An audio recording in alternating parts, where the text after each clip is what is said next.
Yo, what up, y'all? Welcome to Phantom Frequency. This is where we get into the entire multiverse of pop culture, music, anime, movies, TV shows, all kinds of stuff we talk about here on the channel. If you're digging the vibe, make sure you click the buttons below the video and show that support. We really do appreciate it oh so much, and it really does help the channel out immensely. But today, we're going to be diving into all spoiler filled. We're talking about Tim Burton's latest film, Beetlejuice Beetlejuice. Not my favorite title in the world, but I like to call it Beetlejuice 2. But we're talking about the latest Beetlejuice sequel that just dropped in theaters over this past weekend, broke a bunch of records and stuff like that. It was the number 2 September opening here in the States with like 110, $111 million. So it's a pretty huge success and everything like that. We're going to dive into my overall thoughts, and then I'll kind of get into my positives and negatives and specific plot points and characters that I was digging and all that, all the little twists and turns and everything. So just a bit of background on myself as a Tim Burton fan. I am a Tim Burton fan. I don't love every single thing that he does, but a lot of his films, especially in the 80s and 90s, were very influential on me. And some of the movies he did in the early and late 2000s and whatnot, Alice in Wonderland, even in 2010, saw some of those things in the theater and things like that. So Tim Burton is a very influential filmmaker for me in my journey becoming a film fan and things like that. Beetlejuice is all my all-time favorite Tim Burton directed and film that he's done. My favorite thing that he's done outside of that, or anything he's done in general, is Nightmare Before Christmas with Henry Jackman, if I remember the director's name correctly for that. But his overall directorial filmography, if you will, all 20 of his movies, Beetlejuice is my favorite one, all the way back from 1988. So it's 36 years later, and we're diving into this sequel here. The father character doesn't return, because of all this crazy controversy and fucked up shit apparently that he did. You know what I mean? We're not going to dive into all that here, but you got the return of Winona Ryder, of course. Obviously, Michael Keaton as Beetlejuice, and Catherine O'Hara as Delia and everything like that. The Deetzes are back and everything like that. You got Jenna Ortega coming up in here as Winona's daughter, effectively the new Lydia Astrid. And you got Monica Bellucci, Willem Dafoe popping up in this thing. So you got some fun actors in here. There's even some fun cameos we'll get into in just a moment.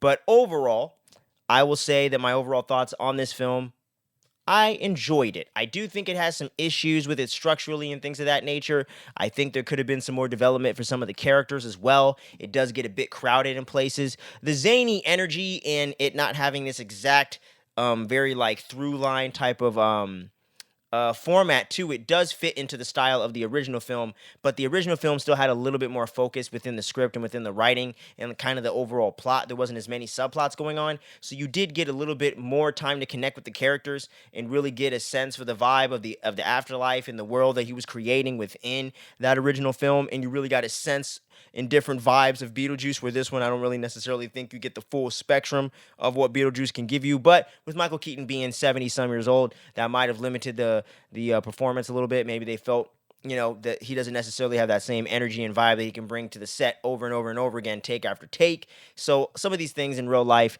36-year time difference, could have played a role in that. That's one of the big reasons Gina Davis didn't come back, and Alec Baldwin as well. Him might be tied to some real life controversy as well. If you don't know, just do your research and do your Googles. Very easy to find if you're not aware of that already. But I imagine if you're watching a spoiler review for a movie, you're probably aware of the Alec Baldwin controversy, and it really does suck, things related to incidents that have happened before, so it's a whole thing that you can definitely check out. There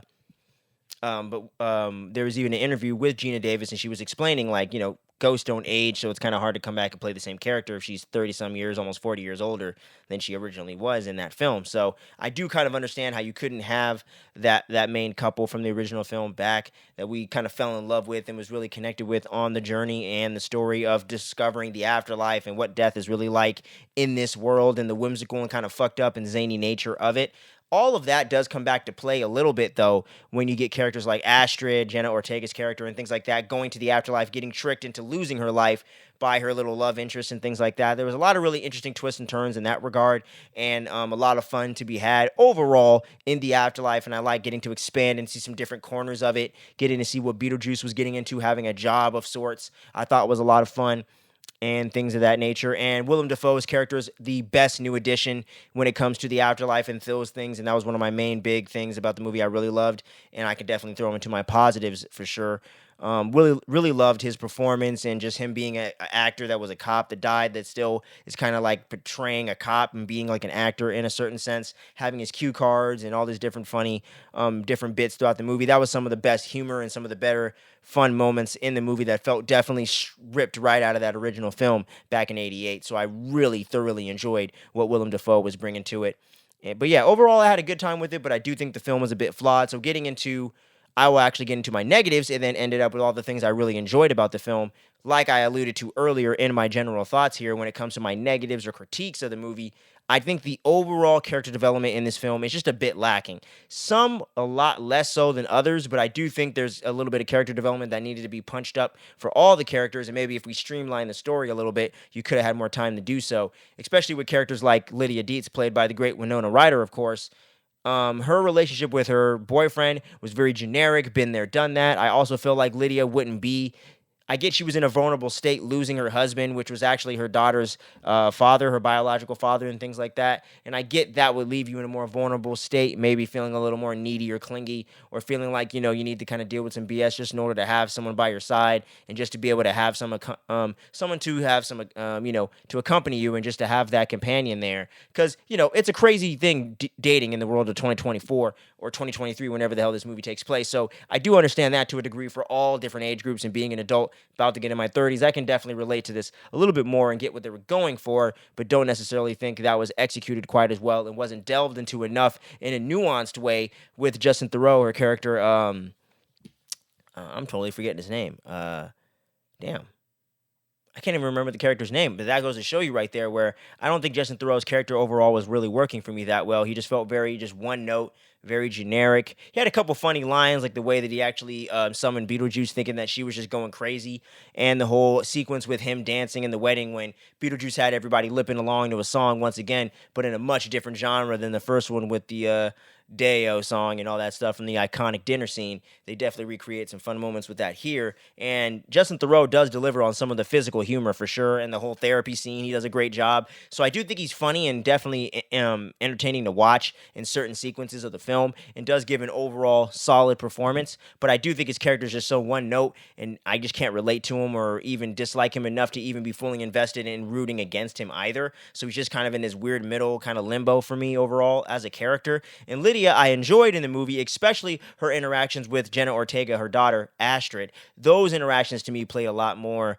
organic and played a lot better for me, at least just from my experience watching the movie. But I thought she was definitely underdeveloped. Beetlejuice, we got just enough screen time with, so I have no complaints really there.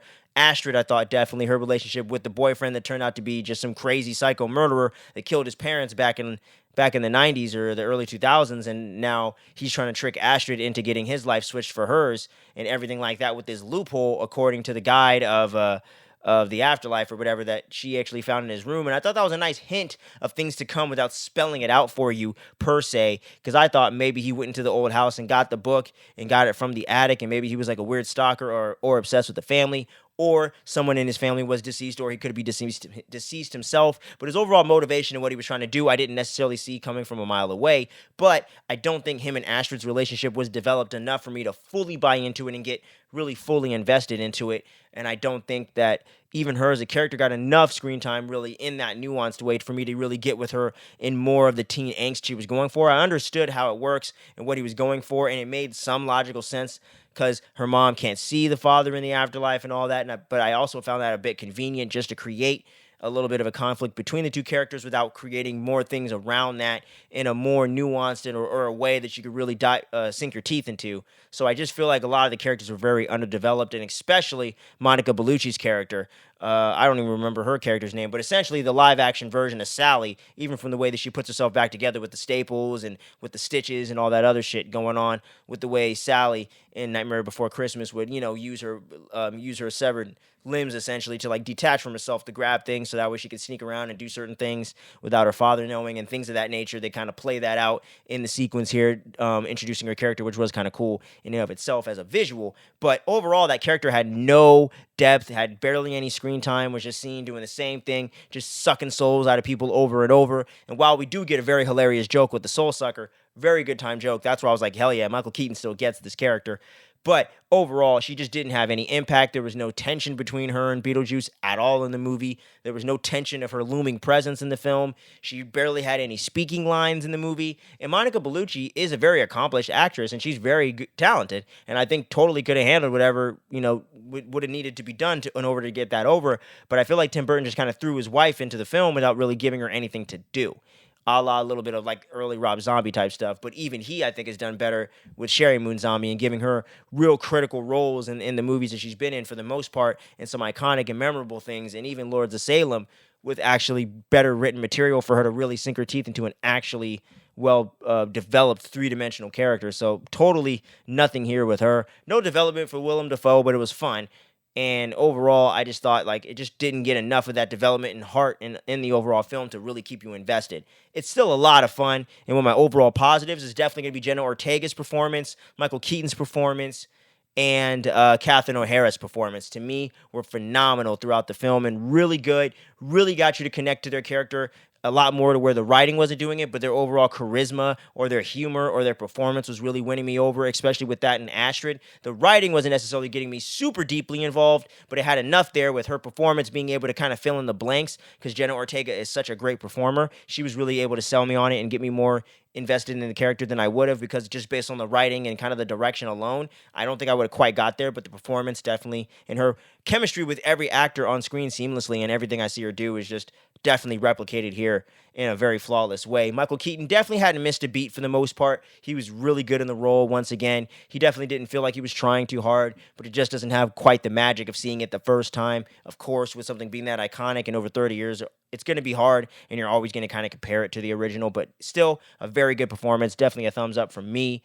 And like I mentioned too, Catherine O'Hara was kind of stealing the show with the humor part of the movie. She was one of the funniest characters of the film, bar none.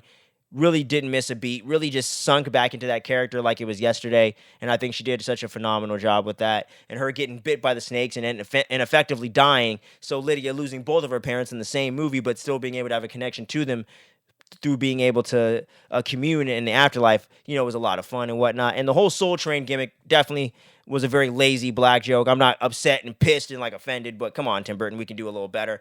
But I saw what he was going for. Not a positive or a negative, a little more of a mixed thing, but just remembered it, so wanted to throw it in there. But like I said, overall, this is a fun sequel. It's a worthy sequel in general, but I do think it's definitely lacking a bit of that oomph that the original film had, and lacking a little bit of focus and just streamlining the story and developing the characters a bit more to get you fully invested. But I love the Halloween spirit that this film is just fucking oozing in. I really love the energy that Tim Burton was bringing to it. The cast was really good, and there's some really fun musical moments in there like the original film, but in a new way and in an interesting way. And like I said, Jenna Ortega actually almost got one of the biggest scenes from me in the third act when he was having them lip sync and everything, and her movements and just the way she can do dance choreography and make it funny is seamless. And Jenna Ortega seems like she's a bit of a comedian, kind of stretched underneath her little goth kind of horror final girl thing she's got going on. So I would love to see Jenna Ortega just dive into a straight up comedy like an Adam Sandler movie or something, because I feel like she's really funny and has great comedic timing. But overall, this is a fun movie. I recommend you go out and see it if you haven't already. If you just wanted to see my spoiler-filled thoughts, and if you did see it, let me know what you thought about it when you went and saw it, and if it delivered for you or was a bit disappointing. Wherever you fall, let me know what you think about it down below in the comment section. We're gonna have some other fun videos coming out this week. Probably gonna be not the most busiest week of the week of out there, but we're gonna be gearing up for the Penguin and Agatha All Along next week. We're gonna start our weekly reviews for that. Got some anime stuff that I'm catching up on, so me and Drew can start diving into some of that content. And then all October, we're going to be doing a whole bunch of spooky Halloween themed stuff. I'm already getting some things in the works for that, watching some movies, getting my notes, getting ready to start filming content. Got some really special stuff that we're going to try new this year. Got some fun rankings I'm toying around with, and a lot of fun reviews and retrospectives we're going to be doing on the channel all throughout the month. So make sure you click all the subscribe buttons and all that so you don't miss any of the dopeness coming up here in the new future or what we already have here on the channel. Explore those playlists and all that good stuff. Make sure you stay safe out there, y'all. We're having a crazy heat wave out here on the West Coast, so make sure you stay safe out there and stay hydrated. If you're out there in other parts of the world, enjoy whatever weather you're having, and thanks for sticking around to the end of the video. I'm going to catch you guys again real soon. Much love. Peace out.